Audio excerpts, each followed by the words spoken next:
नमस्कार, मैं हूं शंकर विश्वकर्मा और आप देख रहे हैं विजडम न्यूज। वर्षों से कांग्रेस इस कोशिश में है कि ऐसा क्या किया जाए कि भारतीय जनता पार्टी को जवाब दिया जा सके। पिछले कई दिनों से कांग्रेस में अध्यक्ष पद को लेकर के कुछ खलबली सी मची हुई है, अभी भी मची है। चर्चा कभी ये हो रही थी अध्यक्ष ये बनेंगे, कभी चर्चा किसी और नाम की हो रही थी। फाइनली कल 3 लोगों ने नामांकन किया था, जिसमें आज के एन त्रिपाठी ने अपना नामांकन वापस ले लिया। अब मैदान में बचे हैं शशि थरूर और मल्लिकार्जुन खड़गे। लेकिन यह तय है कि थरूर भी इस चुनाव से बाहर हो जाएंगे, वह स्वतः ही बाहर हो जाएंगे। कांग्रेस की यह कोशिश है कि वर्षों पहले, यानी शुरुआती में कहा जाए कि 1977 से पहले दलित वोटर, मुस्लिम वोटर और ब्राह्मण कांग्रेस के साथ हुआ करता था। 1977 के बाद परिस्थितियां बदली और उनके जो वोटर थे वो बिखरने लगे। शायद बहुत सोच समझ करके कांग्रेस ने खड़गे का नाम आगे किया है और यह माना जा रहा है कि खड़गे ही अध्यक्ष बनेंगे। अंदर खाने की जो खबर है वो यही है कि सिर्फ एक मीडिया फुटेज पाने के लिए ये सब किया जा रहा था। और संभावना ये भी है कि लोकसभा 2024 का जो चुनाव है वो कांग्रेस खड़गे के नाम पर ही लड़े, साथ ही साथ ये देश को मैसेज दे कि हमने एक दलित को इतनी बड़ी पार्टी का अध्यक्ष बना दिया। हम अपनी रिपोर्ट में यह भी बताएंगे कि खड़गे को लेकर के कांग्रेस की और कौन कौन सी योजना है। 1977 से पहले कांग्रेस मुस्लिम, दलित और ब्राह्मण वोटरों की बदौलत सत्ता पर काबिज होती थी। लेकिन जयप्रकाश नारायण के आंदोलन के बाद कांग्रेस के कुछ पुराने नेता पार्टी छोड़कर बाहर हो गए।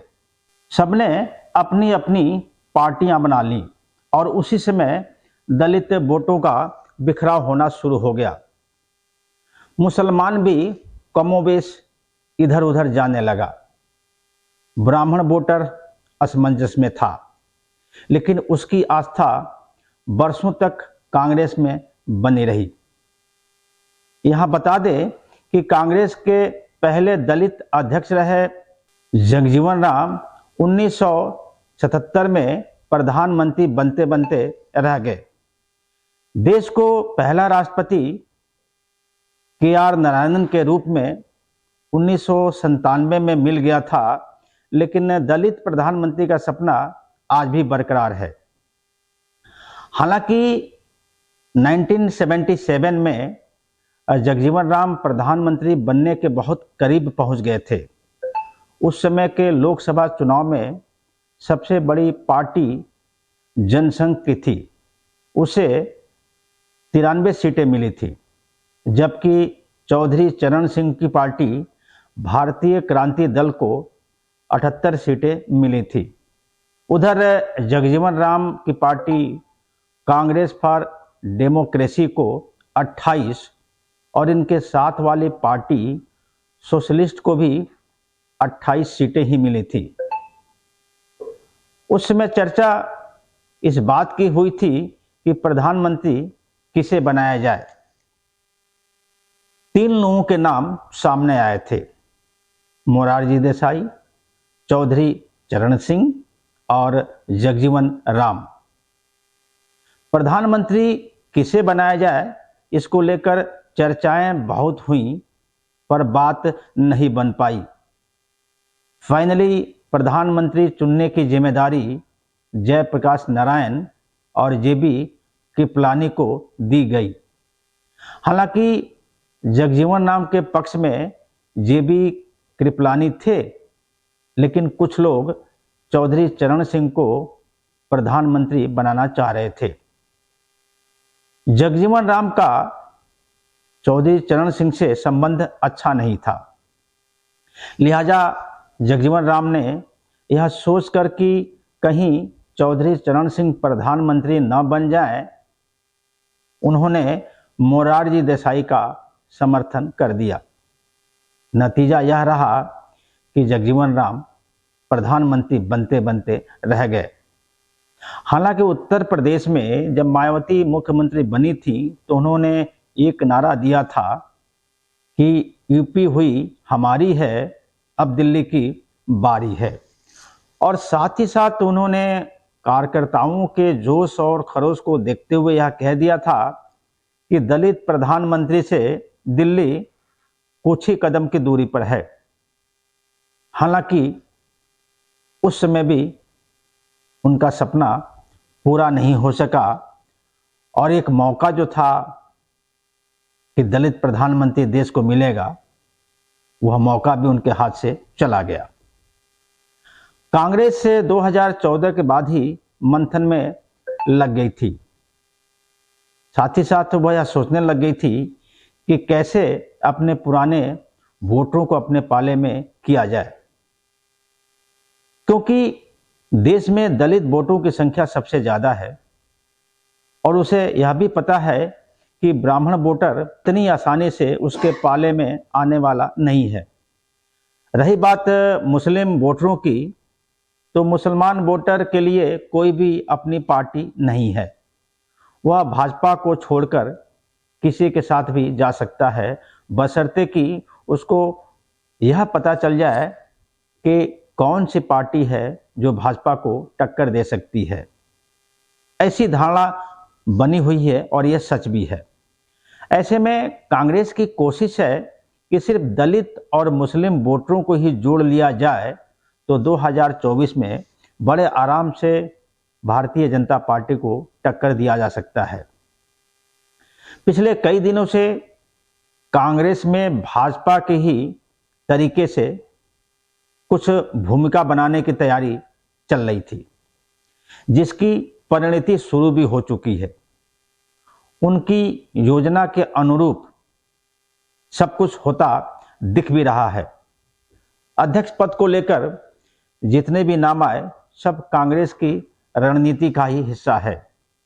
सही मायनों में मल्लिकार्जुन खड़गे के नाम पर मोहर लगनी है, उनका अध्यक्ष बनना तय है, क्योंकि खड़गे के नाम पर सभी कांग्रेसी एक होते हुए नजर आ रहे हैं।